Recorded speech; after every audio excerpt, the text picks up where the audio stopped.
प्रभु की कृपा भयहु सब काजू, जन्म हमारे सफल भाजू। नमस्कार, मैं हूं चित्रा त्रिपाठी। अयोध्या नगरी में इस वक्त मेरी मौजूदगी है। भगवान राम की ये नगरी है, ये राम की पैड़ी है, जहां पर हजारों की तादाद में श्रद्धालुओं की मौजूदगी है। और आज का दिव्य और भव्य दिन अपने आप में सुनहरे इतिहास को लिख कर गया है।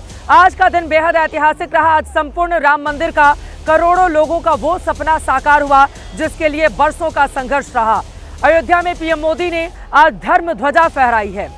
ये धर्म ध्वजा राम मंदिर के पूर्ण होने का प्रतीक है। पीएम मोदी ने इस मौके पर कहा कि आज 500 साल के यज्ञ की पूर्णाहुति हुई है। ध्वज संकल्प और सफलता का ये प्रतीक है। ये ध्वज हमें प्राण जाए पर वचन न जाए की प्रेरणा देता है। भगवान राम भेंट से नहीं बल्कि भाव से जुड़ते हैं।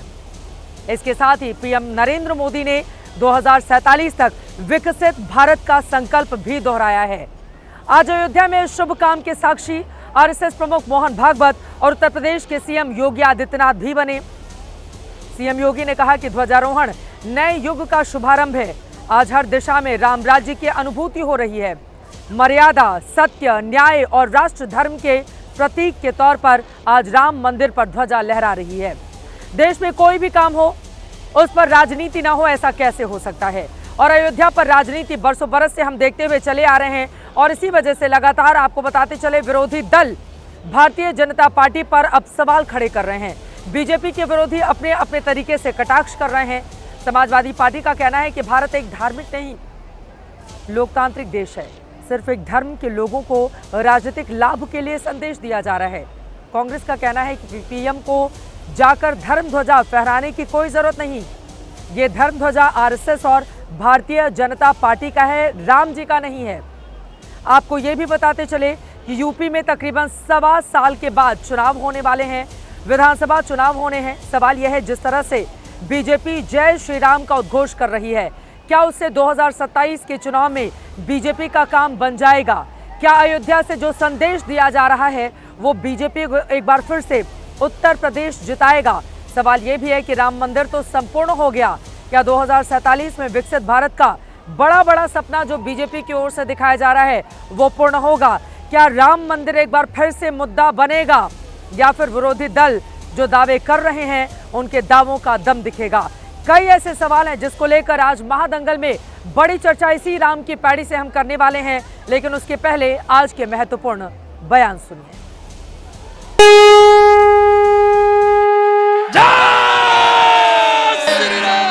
सजा दो घर को गुलशन सा, अवध में राम आए हैं। ये धर्म ध्वजा केवल एक ध्वजा नहीं, ये भारतीय सभ्यता के पुनर्जागरण का ध्वज है। सदियों का संकल्प आज सिद्धि को प्राप्त हो रहा है। भव्य मंदिर 140 करोड़ भारतीयों की आस्था का प्रतीक है। ये ध्वज सदियों से चले आ रहे स्वप्नों का साकार स्वरूप है। साधु संत लोग होते हैं, उनका काम होता है, शंकराचार्य लोग होते हैं, उनका काम होता है झंडा को लगाना। लेकिन ये तो प्रचार अपने भाजपा का प्रचार कर रहे हैं, मंदिर का नहीं कर रहे। आज उस यज्ञ की पूर्णाहुति है जिसकी अग्नि 500 वर्ष तक प्रज्वलित रही। माननीय प्रधानमंत्री हो, माननीय राष्ट्रपति हो या किसी भी प्रदेश के मुख्यमंत्री हो, तो हम उम्मीद करते हैं कि वो लोग सभी धर्म के लोगों को साथ लेकर के उनकी बात करें, ना कि धर्म विशेष की बात करें। ये दिखावटी भक्त हैं, हम लोग तो बाबा विश्वनाथ के भक्त हैं। ये केवल दिखावटी चीजें चल रही हैं। ध्वजारोहण के बाद की आज की ये संध्या है। मेरे ठीक पीछे सरयू नदी कल करके बहती हुई नजर आ रही है। इस सरयू नदी ने न जाने कितने भक्तों को अपने प्राण की आहुति इसे राम मंदिर के लिए देते हुए देखा है। 22 महीने पहले भगवान श्री राम के मूर्ति के अंदर प्राण प्रतिष्ठा तो कर दी गई थी, लेकिन पूर्ण मंदिर बाकी था जो आज ध्वजारोहण के साथ संपूर्ण हो गया है। लेकिन कई ऐसे सवाल हैं जिसको लेकर बड़ी चर्चा होगी। खास मेहमानों की मौजूदगी है, उनका परिचय तारुफ आपसे करवा देती हूँ। प्रेम शुक्ला जी राष्ट्रीय प्रवक्ता भारतीय जनता पार्टी के हमारे साथ जुड़ चुके हैं। मनोज काका जी आप प्रवक्ता समाजवादी पार्टी के हमारे साथ मौजूद हैं। रोहित अग्रवाल जी प्रवक्ता आरएलडी के इस वक्त हमारे साथ जुड़े हुए हैं। संगीत रागी जी प्रोफेसर डीयू के आप भी हमारे साथ जुड़ चुके हैं। हाफिज गुलाम सरवर साहब आप प्रवक्ता पीस पार्टी के हमारे साथ मौजूद हैं। बिलाल खान जी राजनीतिक विश्लेषक हैं और कांग्रेस पार्टी के समर्थक हैं, आप भी हमारे साथ जुड़ चुके हैं। सभी का बहुत बहुत स्वागत है। सबसे पहले प्रेम शुक्ला जी आपसे ही शुरुआत करते हुए, अब विरोधी दलों की ओर से निशाना साधा जा रहा है ये कहते हुए कि ये राम मंदिर का ध्वजारोहण नहीं किया गया, बल्कि भारतीय जनता पार्टी जाकर अपना झंडा वहां पर बुलंद करना चाहती है। इस पर क्या है जवाब आपका?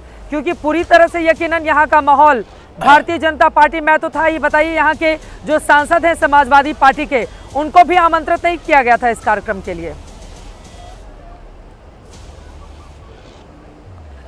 देखिए, भारतीय जनता पार्टी, वहाँ भारतीय जनता पार्टी के राष्ट्रीय अध्यक्ष थे क्या चित्रा जी? भारतीय जनता पार्टी का कौन सा पदाधिकारी वहाँ था? आदरणीय नरेंद्र मोदी जी पूरे देश के प्रधानमंत्री हैं। कोई जो राज्यपाल जो है वो पूरे प्रदेश के राज्यपाल हैं, मुख्यमंत्री पूरे प्रदेश के मुख्यमंत्री हैं। संवैधानिक दायित्वों पर बैठे लोग और राष्ट्रीय स्वयंसेवक के पूजनीय सरसंघचालक, चूंकि राम जन्मभूमि आंदोलन में सबसे महत्वपूर्ण भूमिका राष्ट्रीय स्वयंसेवक संघ की रही है, इस नाते राम जन्मभूमि न्यास ने उनको निमंत्रित किया। तो इसमें सिर्फ भारतीय जनता पार्टी का होने का प्रश्न कहाँ पैदा होता है?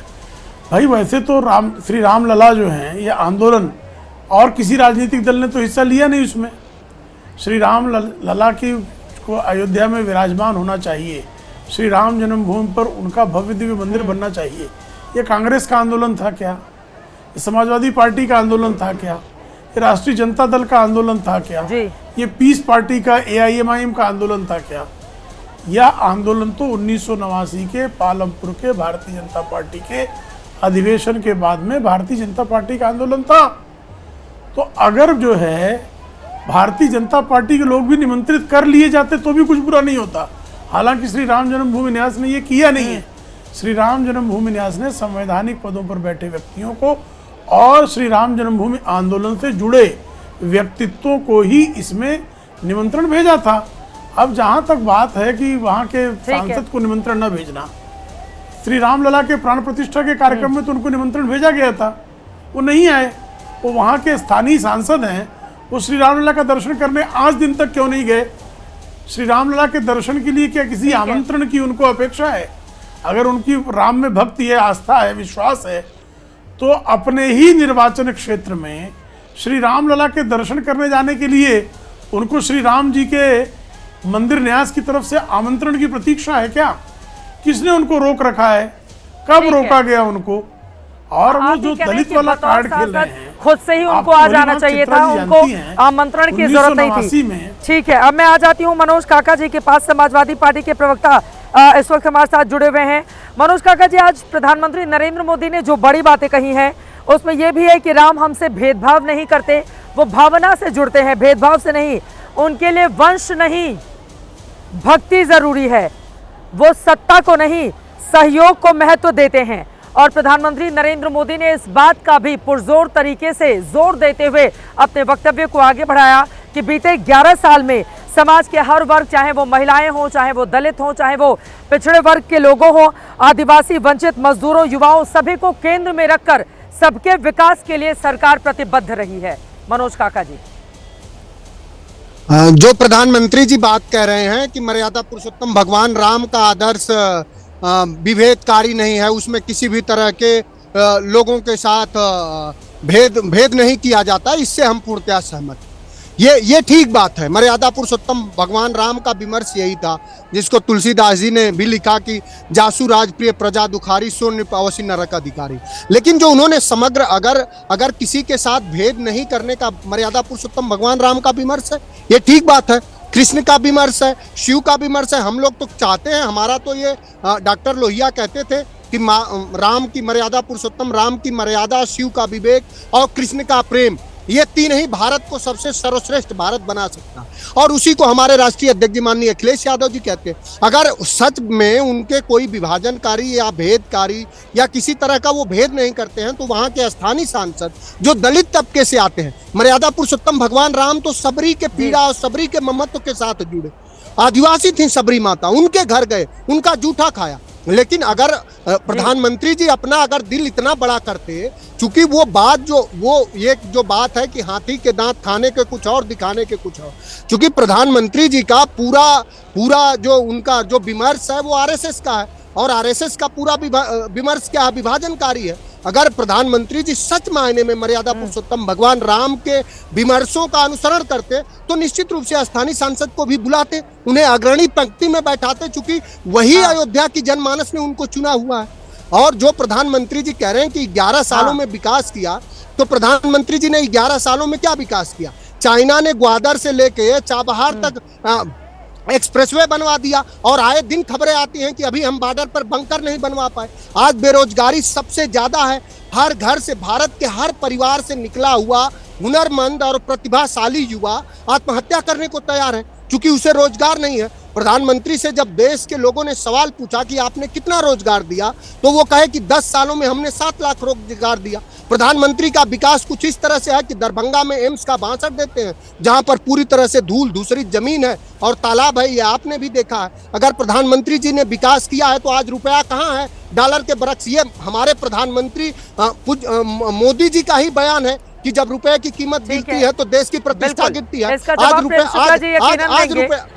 रुपया थोड़ी तारीफ तो आज करनी होगी ना। आज इतना खास मौका है मनोज काका जी, आज भी इतनी कड़वाहट लेकर देखिए, हम लोग बचपन से अयोध्या आते रहे हैं। यहाँ पर कितनी उदास अयोध्या, कितनी दयनीय स्थिति में, पुराने जर्जर अवस्था। ये मेरे पीछे जो सरयू के तमाम मंदिर आपको दिखाई दे रहे हैं राम की पैड़ी पर, इनकी हालत देखने लायक नहीं थी, काइयां जमी हुई थी। हम लोगों ने अपनी आंखों से देखा। भगवान राम जब टेंट में थे, बारिश होती थी, उनके पानी को लोटा से निकालकर बाहर फेंका जाता था।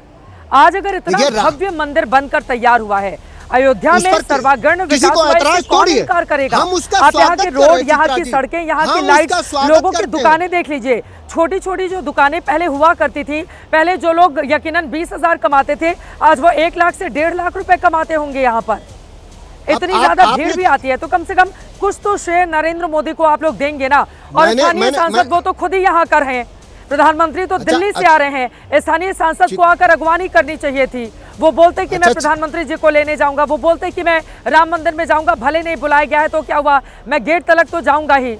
स्थानीय सांसद इतना भी कर लेते, आपके सवाल होगा चित्रा जी, बार-बार बड़े नेता को लेकर भी पूछा जाता है, अयोध्या को क्यों नहीं आए हैं राम मंदिर के दर्शन करने के लिए?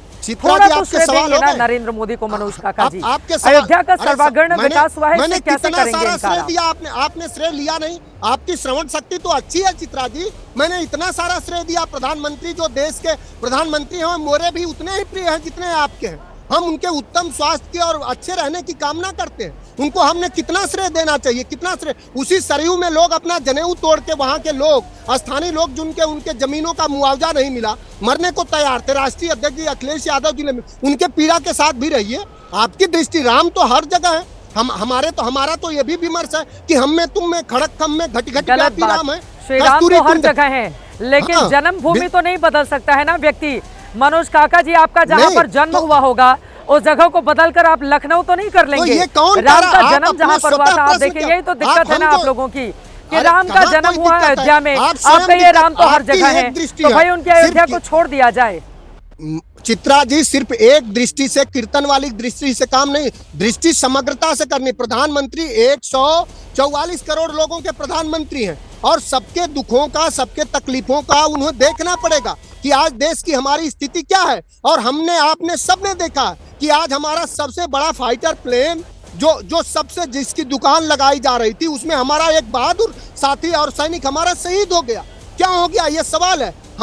हम जिस देश को अपना सबसे ज्यादा प्रिय देश बताते रहे, उसके प्रधानमंत्री लगातार हमारे प्रधानमंत्री को अपमानित करता रहा। बताइए, करता रहा है कि नहीं करता रहा? उसने क्या क्या बयान नहीं दिया है? इंटरनेशनल मीडिया के तो रिपोर्ट आप जरूर पढ़ती होंगी, मुझे पूरा भरोसा है।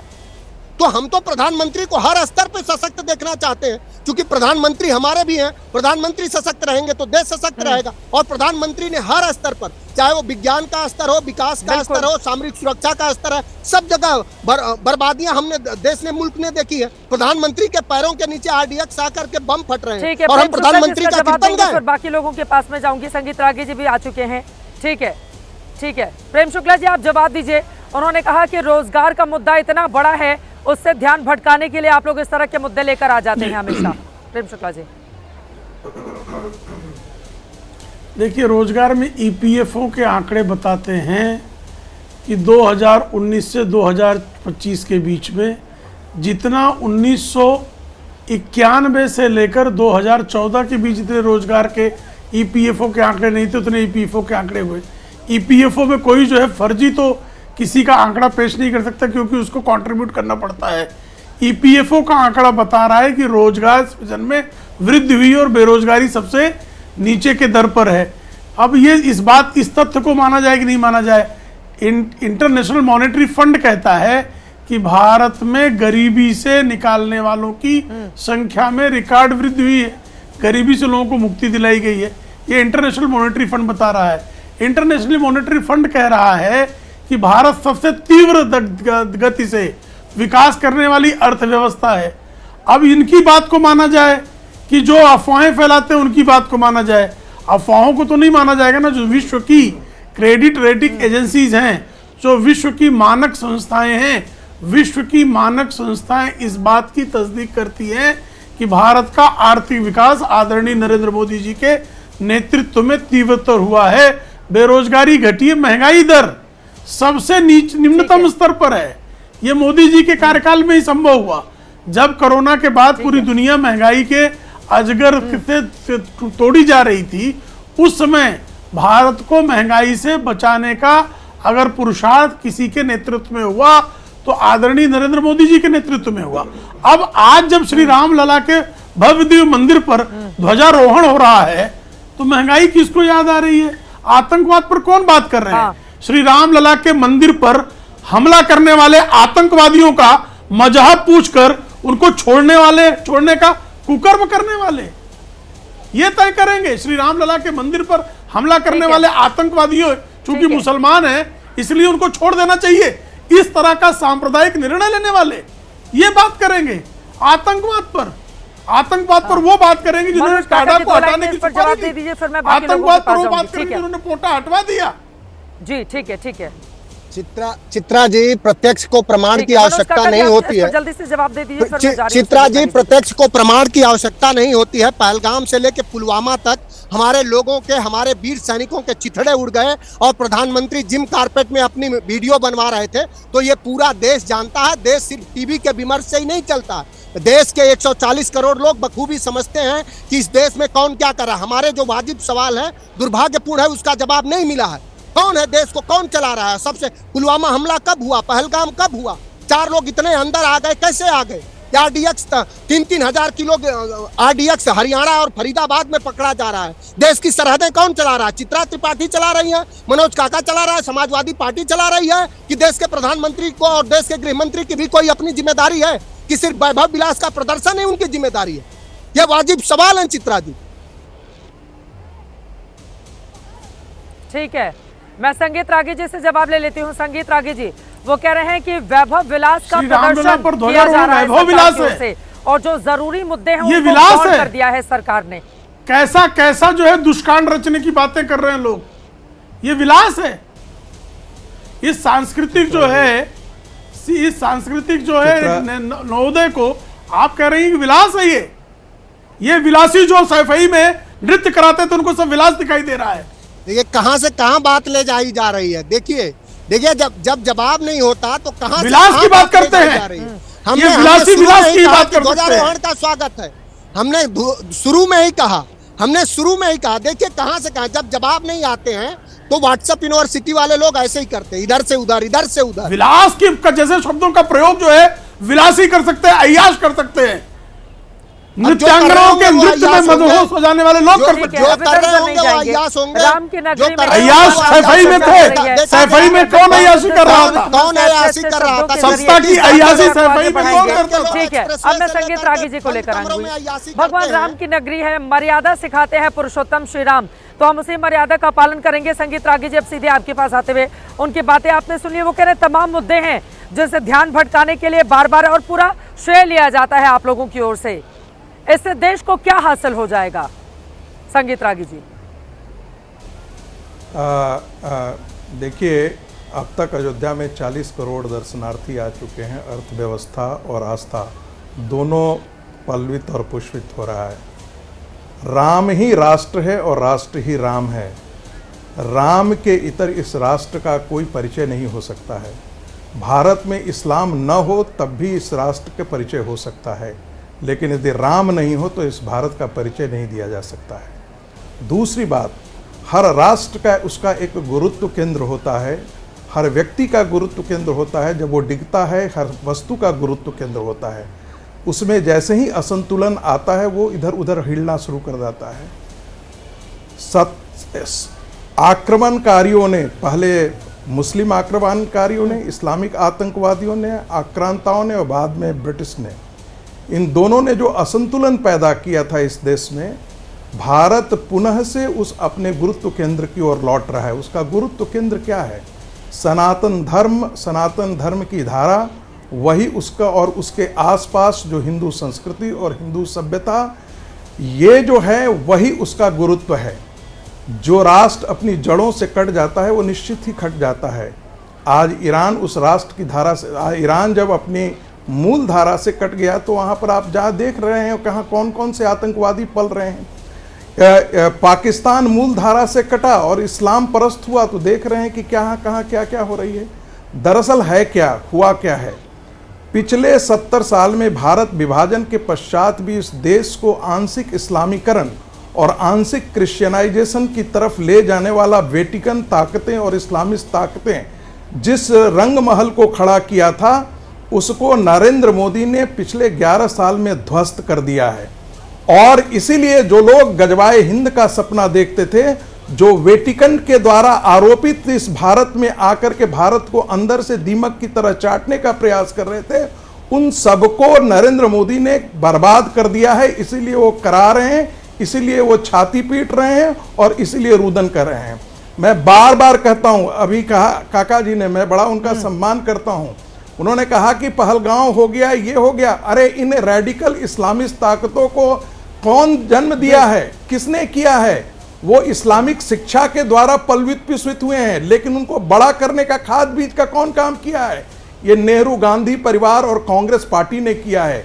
इसको खाद पानी देने की उसकी मौसियां कौन रही हैं? ये क्षेत्रीय पार्टियां रही हैं, जिसमें अखिलेश यादव की पार्टी है, मुलायम सिंह की पार्टी थी, लालू प्रसाद की पार्टी थी। ये इस्लामिक रेडिकलिज्म की मौसियां रही हैं। और दाई कौन रहे हैं? वो पत्रकार और बुद्धिजीवी वर्ग, जिनमें ये कहने का साहस और हिम्मत नहीं होता है कि इस देश में इस्लामिक आतंकवाद फलने फूलने का काम जो है वो सेकुलरिज्म के नाम पर विगत 70 वर्षों से किया है, और भारत की आध्यात्म और सांस्कृतिक धारा को बर्बाद करने का काम जो कांग्रेस ने तो आप किया लोगों है, को हो गई ना मन की उसको संतुष्टि? नरेंद्र मोदी ने पुनः भगवा ध्वज स्थापित किया है। लहरा दिया गया, आज तो उससे हो इनको गई ना दर्द संतुष्टि? जरूर होगा, संगीत रागी और जी, आप हर लोगों को। उस जिहाद हिंद जो गजवाए हिंद करना चाहते हैं उनको तो दर्द होगा, उनकी पीड़ा समझ में आ सकती है। पोटा के चलिए ठीक है, एक बार मैं हाफिज गुलाम सरवर जी को लेकर आना चाहूंगी। आप प्रवक्ता हैं पीस पार्टी के, और बिलाल खान जी और रोहित अग्रवाल जी भी हमारे साथ हैं, उनके पास में जाऊंगी।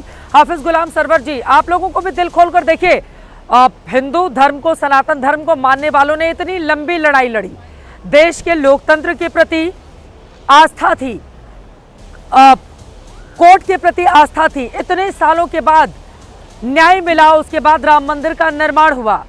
राम मंदिर में धर्म ध्वजा फैलाकर संदेश दिया जाए, प्राण जाए पर वचन न जाई, और यकीनन जो वचन दिया गया है जनता के लिए उसको भी पूरा करने के प्रति आज प्रतिबद्धता प्रधानमंत्री नरेंद्र मोदी की ओर से इसी अयोध्या में जाहिर की गई है। तो इसका तो दिल खोलकर स्वागत करना चाहिए। इसको लेकर इतनी बेचैनी क्यों है हाफिज गुलाम सरवर साहब? बेचैनी है कहाँ, ये तो मुझे कहीं दिखा नहीं। सिवाय इसके कि डिबेट इस पर कैसे हो, इसके लिए समाजवादी पार्टी या कांग्रेस के कोई नेता कुछ आकर काउंटर करते हैं और फिर ये इशू बन जाता है। प्रधानमंत्री जी जाएं, मुख्यमंत्री जी जाएं, राज्यपाल महोदया जाएं, या वो तो जाने की जगह ही है, अगर वहां नहीं जाएंगे तो जाएंगे कहाँ। और आप भी कहती हैं चित्रा जी, प्रधानमंत्री जी भी वही कहते हैं, मुख्यमंत्री जी भी वही कहते हैं, अभी शुक्ला जी भी वही कह रहे हैं, राम तो सबके हैं। जब सबके हैं तो फिर विवाद ही समाप्त हो जाता है। मसला ये है कि जो मुख्य मुद्दे हैं, अभी संगीत रांगी जी ने जितनी बातें कही, 8 साल हो गए हमें टीवी की दुनिया में संगीत रांगी जी की जुबान से दूसरा कोई शब्द आज तक सुना ही नहीं हमने। 8 साल से गज़वे हिंद, इस्लामिक फंडामेंटलिस्ट और आतंकवाद और ये और वो और सभ्यता को नष्ट किया जा रहा। रटी हुई एक किताब है इनके पास, वही ये रख रहे हैं। अरे भाई, गज़वे हिंद का शाब्दिक अर्थ हिंदी में बता दे तो मैं मान लूं। इन्होंने कहीं सुन लिया, पढ़ लिया, बस रटे हुए उसी को। जब डिबेट में आते हैं आवाज बहुत क्लियर नहीं आ रही, होने नहीं देंगे। ये क्या है? अरे भाई, प्रधानमंत्री जी गए, बहुत अच्छी बात है, ध्वजारोहण हुआ, ये गर्व की बात है सबके लिए, देश के लिए। अगर ये मुद्दा कहां से आ गया? किसी के लिए कोई इशू नहीं है। आप इसको कोई इशू बना के और इस्लाम के खिलाफ बकवास 10 मिनट करवा के, इस्लाम पाकिस्तान में ऐसे हो गया, ईरान में ऐसे हो गया, तुर्कमेनिस्तान में ऐसे हो गया, अफगानिस्तान में ऐसे हो गया। बात भारत की हो रही है, घुमा के पाकिस्तान लेके चले जाएंगे। बात भारत की हो रही है, घुमा के इस्लाम पर लेकर जाएंगे। बात राजनीति की हो रही है, सभ्यता संस्कृति की हो रही है, घुमा के ये लेकर जाएंगे। कुछ लोगों के साथ दिक्कत तो है ना, इतने पढ़े लिखे युवा कहां से वो दिमाग लेकर आते हैं कि दिल्ली में वो बम ब्लास्ट कर देते हैं। अपने ही देश के है ना, पाकिस्तान ने तो भेजा ही नहीं है। जितने लोगों को भी हाल में पकड़ा गया है या जिन लोगों के नाम आए हैं, वो किस धर्म को मानने वाले हैं, और उनको सही दिशा दिखाने के लिए आप जैसे जो बुद्धिजीवी हैं वो क्यों नहीं सामने आते हैं? अपने युवाओं को बचाने की जिम्मेदारी यहाँ पर तो सनातन धर्म को लेकर, धर्म के ध्वजा को लेकर, राम को लेकर ये बार बार बताया जाता है कि भगवान श्री राम ने अपनी जिंदगी में त्याग किया, भगवान श्री राम ने राजसत्ता को महत्व नहीं दिया, वो निकल गए, उन्होंने कुर्सी को महत्ता नहीं दी, वो निकल गए, उनकी जिंदगी को त्याग का प्रतीक है। लेकिन वो कहां से आते हैं इतनी पढ़ाई लिखाई करके? और जरा सोचिए, धार्मिक जहर, मजहबी जहर कैसे उनके दिमाग में बोया जाता है कि अपने ही देश में, अपने ही लाल किला के सामने जाकर लोगों को मारने का वो लोग षड्यंत्र रचते हैं। ऐसे लोगों को कैसे बचाइएगा सरवर साहब, बताइए आप, ऐसे लोगों को कैसे रोका जाए? वो कौन लोग हैं जो इस तरह की मानसिकता उनके दिमाग में भर दे? अपने ही देश के है ना, बगल में खड़ा हुआ कोई व्यक्ति, उसके दिमाग में कौन कट्टरपंथ भर रहा है, कैसे पता चलेगा? आप बताइए जरा। उसको रोके जाने की जरूरत है, और वो कैसे होगा? यहाँ भगवान श्री राम की जन्मभूमि से तो त्याग की बात बताई गई है ना, देश के लिए मर मिटने की बात बताई गई है, जनता के कल्याण की बात बताई गई है। लेकिन जो दूसरी तरफ मानसिकता जहर के तौर पर भरी जा रही है, उसको कैसे रोका जाए? ये तो आप लोगों की जिम्मेदारी है ना सरवर साहब। बिल्कुल है, बिल्कुल है, उस जिम्मेदारी से कोई भाग नहीं सकता। हमारे पास सारा सिस्टम है, सेना है, एजेंसियां हैं, थाने हैं, अदालतें हैं, जेल है, फांसी है, हमारे पास सब प्रावधान है। हम उनसे निपटेंगे, सख्ती से निपटेंगे। लेकिन संगीत रांगी जी जैसे लोग ये चाहते ही नहीं कि निपटा जाए, ये तो चाहते हैं कि कोई घटना घटे और मुझे अपनी बात रखने का मौका मिल जाए। उसमें तो मुसलमान भी होना जरूरी है, ये भी इनके लिए जरूरी है। अगर दो मुस्लिम नाम नहीं आएगा तो खामोश हो जाएंगे, मुस्लिम नाम आएगा मतलब वो मौके की ताक में रहते हैं, आप ये कह रहे हैं। एक बार जल्दी से रोहित अग्रवाल जी की बात करते हुए फिर बिलाल खान जी आपके पास आऊंगी। ठीक है, आपकी बात समझ गई। संगीत रागी जैसे लोग मौके की ताक में रहते हैं कि जैसे इस तरह का मामला है, हिंदू मुसलमान ये लोग करना शुरू कर दें। मैं उनके पास आऊंगी, लेकिन उसके पहले रोहित अग्रवाल जी आपसे एक टिप्पणी ले। संगीत रागी जी जल्दी से 2 लाइन में बताइए, 2 लाइन में बताइए जल्दी से। सेकंड वो कहते हैं जज्बाए हिंद का मतलब तो पता होगा नहीं, कहीं सोशल मीडिया पर सुन लिया और आकर अब भाषणबाजी शुरू कर दिया उस पर। अब तो सुन लीजिए, इस देश में पाकिस्तानी और बांग्लादेशी मुसलमानों के लिए जगह देने वाला मुस्लिम समाज चिकित्सा जिहाद करने वाला, अब कौन विश्वास करेगा कि हमारे बगल में बैठा हुआ आदमी जिहादी है या नहीं? उसके मस्तिष्क पर लिखा हुआ है क्या? इस जब तक काफिर जिहाद इसकी परिभाषा को बदल करके इस्लामिक समाज इसको ठीक नहीं करेगा, तब तक हर व्यक्ति को उस पर संशय करने का पूरा अधिकार है। ये जिहाद और काफिर की परिभाषा बदलो। ये जिहाद और काफिर की परिभाषा आप हमारे लिए थोड़े करते हैं, पूरी दुनिया के लिए आप आतंक का पर्याय हो चुके हैं। हम थोड़े बोल रहे हैं, हम नहीं बोल रहे हैं साहब, पूरी दुनिया बोल रही है। कोई काफिर और कोई जिहाद इस प्रकार की परिभाषा लेकर के तलवार और आत्मघाती दस्ता बना करके नहीं जिंदा रह रहा है। ये आप अपने समाज के अंदर मंथन कीजिए। ये आप बहुत बड़ी टिप्पणी है, आपके ऊपर बड़ी टिप्पणी है, ये हमारे ऊपर टिप्पणी नहीं है। हम तो अपनी सुरक्षा के लिए कुछ भी कर रहे हैं। ठीक है, मैं जरा रोहित अग्रवाल जी को लेकर आती हूँ चर्चा में। ठीक है, आप लोगों की बात हो गई, थोड़ा आगे बढ़ते हुए दो और लोग हैं, उनकी टिप्पणी नहीं हो पाई है। रोहित अग्रवाल जी, अब 2027 में यही राम मंदिर तो मुद्दा नहीं बनेगा, क्योंकि कामकाज गिनाना पड़ेगा कि 11-12 सालों से केंद्र में सरकार है, यूपी में 2-2 बार सरकार हो गई, तो डबल इंजन की सरकार ने यूपी के विकास के लिए क्या किया, उस पर ज्यादा जोर रहेगा या राम के नाम पर ज्यादा जोर रहेगा? देखिए, राम मंदिर एक धार्मिक मुद्दा है, वो कभी भी राजनीतिक मुद्दा नहीं रहा है। उसको राजनीतिक मुद्दा बनाया जाता है विपक्षियों द्वारा। आज एक सुखद दिन है, अगर एक कोई धार्मिक आयोजन वहां पे हुआ है जिसके ऊपर प्रधानमंत्री जा रहे हैं, कोई पॉलिटिकल व्यक्ति वहां पे नहीं गया है किसी भी तरीके का, परंतु उसके बाद पॉलिटिकल पार्टीज अगर उसके ऊपर सवाल उठा रही है, तो ये अत्यंत दुखद है। क्योंकि आज के दिन भी अगर आप नकारात्मकता ढूंढ रहे हैं वहां पे, तो ये कहीं ना कहीं दिखाता है कि आप की नीयत साफ नहीं है। क्योंकि पहले ही देखा जा चुका है, जब उत्तर प्रदेश के सारे विधायक वहां के विधानसभा अध्यक्ष द्वारा राम मंदिर में दर्शन के लिए लेके जाए जा रहे थे, तब समाजवादी पार्टी ने उसका बहिष्कार कर दिया था और अपने विधायकों को ले जाने से मना कर दिया था। और तभी समाजवादी पार्टी में एक बड़ी टूट हुई थी और 7 से 8 विधायक इनके टूट के इनके पार्टी से बाहर चले गए थे, विरोध कर दिया था उन्होंने। जो आज भी समाजवादी पार्टी के उसके अंदर से करीब 60% विधायक आज भी उनके मेंबर हैं, आज भी उन्हीं के विधायक हैं, परंतु समाजवादी पार्टी के विधायकों ने वहां पे विरोध किया था। तो हमको कहीं ना कहीं समझना पड़ेगा कि समाजवादी पार्टी का जो शीर्ष नेतृत्व है, वो अगर धार्मिक मुद्दों को भी नकारात्मक सोच के तहत देखेगा, तो जनता देख रही है और जनता फिर आपको उसी हिसाब से वोट करती है। और आप फिर उसके बाद कहते हो कि उसको राजनीतिक मुद्दा बनाया जा रहा है। राजनीतिक मुद्दा है ही नहीं। राम मंदिर हमेशा से एक धार्मिक मुद्दा रहा है और एक धर्म की आस्था है राम के अंदर, और उसी लिए अगर ये आयोजन हो रहा है, जो कि बहुसंख्यक हैं इस देश के अंदर, और ये आयोजन हो रहा है, तो इसका स्वागत होना चाहिए। उसके अंदर ये ढूंढना कि साहब सांसद को नहीं बुलाया, भाई सांसद तो अपने क्षेत्र का प्रतिनिधि होता है और सांसद किसी भी कार्यक्रम के बुलावे का मोहताज नहीं होता है। अगर इनके सांसद वहां पे जाते तो मुझे नहीं लगता है कि उनको कोई भी सिक्योरिटी प्रोटोकॉल उनको रोक सकता था वहां पे जाने से। जैसे मेयर होता है कि किसी भी शहर के अंदर अगर प्रधानमंत्री आ रहा है तो वहां पे मेयर उनका जाके स्वागत करता है, उसको कोई भी प्रोटोकॉल उनको रोक नहीं सकता है वहां पे जाने से। तो इस तरीके से पहले आप जाओगे नहीं, विरोध करोगे, उसके बाद फिर आप कहोगे हमको न्योता नहीं मिला। और न्योता देने वाला कौन है? न्योता देने वाली भारतीय जनता पार्टी तो की नहीं, जहां तक मेरी समझ है। न्योता देने वाला राम न्यास ट्रस्ट है। तो राम न्यास ट्रस्ट ने किसको न्योता दिया है, किसको नहीं न्योता दिया है, वो पूरा तरीके से उनका निजी मामला है।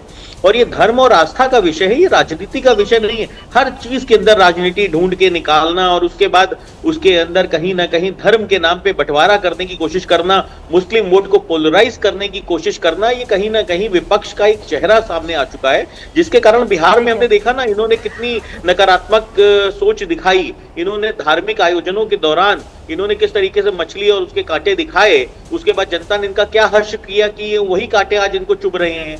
बिहार के अंदर तो ये अपने सारे मुद्दे लेके गए थे ना। तो बिहार की जनता भी तो भारत की ही जनता है, जिसने इनको पूरी तरीके से नकार दिया। और उसके बावजूद अगर ये आज भी अपनी सोच को नहीं बदलना चाहते हैं और आज भी ये नकारात्मकता दिखाना चाहते हैं, तो ये अत्यंत दुखद है। और ये कहीं ना कहीं देश के विकास में रोड़ा भी बन रहा है विपक्ष, जो कि विपक्ष को इस तरीके का चेहरा नहीं दिखाना चाहिए देश के अंदर।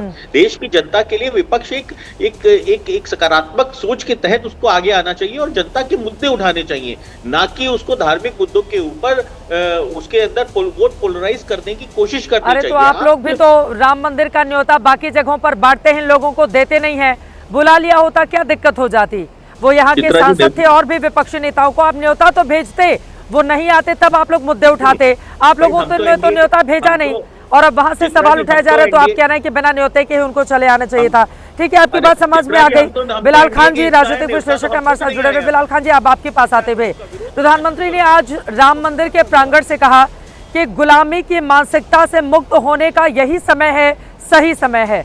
क्या आप लोग सहमत हैं? और अगर वहां पर भगवा ध्वज फहरा रहा है जो सनातन धर्म का, श्री राम का प्रतीक है, उस ध्वज से क्या दिक्कत हो गई? क्यों एक तबके को ये लगने लगा है कि हिंदू राष्ट्र बनाने के लिए अब देखिए जगह जगह केसरिया भगवा ध्वज फहराया जा रहा है? चित्रा जी, किसी को कोई दिक्कत नहीं है। भगवान राम जो है वो मोहब्बत का प्रतीक है, प्यार का संदेश देने वाले हैं। लेकिन आज हमारा सवाल ये है कि जिस तरीके से भारतीय जनता पार्टी अपना प्रचार प्रसार कर रही है भगवान राम के नाम से, तो ये तो साफ दिख रहा है कि आप बड़ी बड़ी बातें करें। देश के प्रधानमंत्री को वहाँ पे आमंत्रित किया गया, लेकिन Rahul Gandhi ji leader of opposition है, उनको भी इनवाइट करना चाहिए था। खड़गे जी दूसरी पार्टी है देश में जो सबसे ज़्यादा सांसद हैं इस वक्त, लेकिन उनको भी इनवाइट नहीं किया। सांसद को इनवाइट नहीं करते हैं ये लोग, जो वहाँ के सांसद हैं उनको भी इनवाइट नहीं करते हैं। लेकिन प्रचार प्रसार सिर्फ अपना करेंगे, भारतीय जनता पार्टी अपना प्रसार करेगी, आरएसएस वाले अपना करेंगे। लेकिन हम ये कह रहे हैं इससे उठ के सोचना चाहिए। अगर आपको साथ सबको लेकर चलना, लीडर ऑफ अपोजिशन को भी लेकर चलिए, उनको इन्वाइट करिए। आना नहीं आना उनके ऊपर है, लेकिन आपने इन्विटेशन ही नहीं भेजा। ये भी एक सवाल निशान उठता है कि आप राजनीति सिर्फ और सिर्फ धर्म के नाम पर करते हैं। जो 80-20 शमशान कब्रिस्तान को बुलाया गया था, नहीं 22 जनवरी प्राण प्रतिष्ठा के कार्यक्रम में बिजी थे सारे लोग। देखिए बिजी तो इस बार छोड़ दिया गया, अभी छोड़ दिया गया। अगर नहीं आते, आप सांसद को नहीं बुला रहे हैं जो वहाँ के खुद के सांसद हैं, समाजवादी पार्टी के सांसद हैं। और जिस तरीके से आपने देखा होगा उत्तर प्रदेश के अंदर आप लगातार 80-20 शमशान कब्रिस्तान बांटने की बात करते हैं, जो मॉब लिंचिंग कर रहे हैं। भगवान राम तो मोहब्बत सिखाते हैं ना, तो मोहब्बत के प्रतीक पर चलिए। कांग्रेस पार्टी और जितनी भी अपोजिशन पार्टी हैं वो तो यही कह रही है ना, संदेश देना है तो आप एकजुटता का संदेश दीजिए, सबको जोड़ के चलिए। लेकिन नहीं, किसी हर इंसान ये यहाँ बैठे हुए, मैं बहुत 20 साल से, मतलब 20 साल की उम्र से मैं देख रहा हूँ संगीत रागी जी को, जिनके दिमाग में सिर्फ और सिर्फ नफ़रत इस्लाम के ख़िलाफ़ है और धर्मों के ख़िलाफ़ है। कभी भी ये नहीं कहते जोड़ने की बात, हम साथ लेके चलेंगे। अगर जो ऐसे लोग हैं, जिस तरीके से हमने देखा लाल किले के ऊपर हमला हुआ, ऐसे लोगों को 20 सड़क पे फांसी दे दें, हम तो ये कह रहे हैं। और जो उससे रिलेटेड है उनको, और जिस तरीके से पूरे देश में एक मैसेज जाना चाहिए, लेकिन नहीं, लोग उनके भी समर्थन में आकर खड़े हो गए हैं। समर्थन में जो कर रहे हैं वो देश के गद्दार हैं। ये कहते हैं कि एक खास धर्म से वो ताल्लुक रखते हैं, मजहब से, इस वजह से निशाना साधा जा रहा है। जिन लोगों को पकड़ा गया था या अल-फलाह यूनिवर्सिटी के जिन लोगों को निशाने पर लिया गया था, उनके समर्थन में भी कुछ लोग आकर खड़े हो गए। तो ये तो देश का दुर्भाग्य है ना कि आंखों के सामने हमने मरते हुए लोगों को देखा है। मैं मौजूद थी लाल किला के बाहर जब उस समय हमला हुआ था, उसके 2 घंटे के बाद।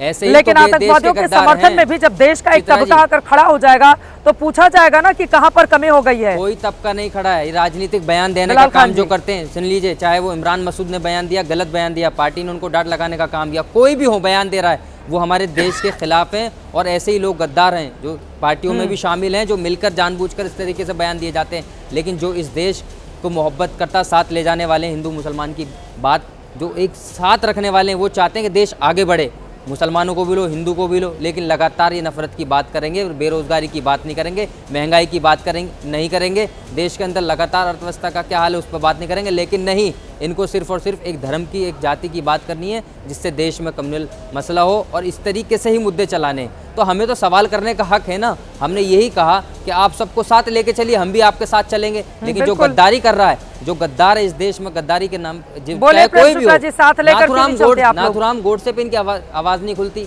जब ये कहते हैं एक धर्म की बात करते हैं, कौन था नाथुराम गोडसे? आप बता दीजिए। इतने सारे मेरे पास अभी उदाहरण है, मैं दूंगा तो आप कहेंगे कि ये एक धर्म का। ऐसे मत करिए सर, मैं आपसे रिक्वेस्ट कर रहा हूँ। आप इतने, मैं आपकी रेस्पेक्ट भी करता हूँ, इतने आप अनुभवी हैं, लेकिन इतनी जहर मत उगलिए जो देश में नफरत आपके जहर उगलने से बढ़ती जा रही है। देखिए, नथुराम गोडसे तो हत्यारा था, उसको फांसी की सजा दे दी गई, उसके लिए किसी ने छाती नहीं पीटी। लेकिन अफजल गुरु के लिए छाती कन्हैया कुमार पीट रहा था, और राहुल गांधी को अत्यंत प्रिय है। अफजल गुरु को जो है सेवैयां खिलाने के लिए कांग्रेस की तत्कालीन जम्मू एवं कश्मीर की सरकार ने ईद के समय उसको फांसी पे न लटकाओ का पत्र लिखा था। तमाम कांग्रेस के नेताओं ने उनको फांसी पर न दी जाए, इसके लिए पत्राचार किया था। तो आतंकवादियों के प्रति आपके कांग्रेसियों में इतनी मोहब्बत क्यों हो जाती है? अब आपने एक कांग्रेसी का नाम लिया, कहा उसने जो बातें की, तो गद्दार तो उसको निकलवाइए ना पार्टी से। ऐसे गद्दारों को राहुल गांधी पालते क्यों हैं? क्या कारण है ऐसे गद्दारों को पालने का? और जहां तक निमंत्रण की बात है, निमंत्रण देने का दायित्व श्री राम जन्मभूमि न्यास समिति का था। श्री राम जन्मभूमि न्यास समिति ने पिछली बार श्रीमान मल्लिकार्जुन खड़गे, श्रीमती सोनिया गांधी, श्रीमान राहुल गांधी को निमंत्रण दिया था। कांग्रेस ने आधिकारिक पत्र लिखकर कहा कि हम नहीं आएंगे। तो श्री राम जन्मभूमि न्यास बारंबार जिनको श्री राम लला आप और आपकी पार्टी यकीनन 22 जनवरी को भी 2024 को मैं यहीं अयोध्या में मौजूद थी और आज जब 25 नवंबर 2025 की तारीख है और धर्मध्वजा लहराई है, यहाँ से कवरेज हमने की है और अलग अलग राजनीतिक दलों के बयान भी सुना दिए हैं। फिलहाल के लिए बहुत धन्यवाद आप तमाम मेहमानों का हमारे साथ चर्चा में शामिल होने के लिए। ये सही बात है कि सरयू नदी में बहुत पानी बह गया, 500 सालों का ये संघर्ष रहा, लेकिन राम पर जो छाई राजनीति है उसकी धुंध कभी खत्म नहीं होती। वैसे राम के बारे में खुद ही कहकर बार बार हम लोग इन वाक्यों का इस्तेमाल करते हैं कि जाकी रही भावना जैसी प्रभु मूरत देखी तिन तैसी। कुछ लोग राम में अपना बेटा देखते हैं, कुछ लोग राजा देखते हैं, तो कुछ ऐसे भी लोग हैं जो उसमें राजनीति देखते हैं। अब राम के नाम पर राजनीति क्या 2027 तक दरवाजे तक विधानसभा चुनाव के पहुंचेगी या फिर आराध्य देव को लेकर यहीं पर बात समाप्त हो जाएगा और राम राज्य की परिकल्पना को साकार करने के लिए सरकार आगे बढ़ेगी, जहां पर सभी सुखी हों, सभी निरोगी हों। लगातार हर एक खबर, हर एक जानकारी आप तक पहुंचाते रहेंगे। राम की पैड़ी अयोध्या से अभी के लिए महादंगल में दीजिए इजाजत। देश और दुनिया की तमाम खबरों के लिए आप देखते रहिए एबीपी न्यूज।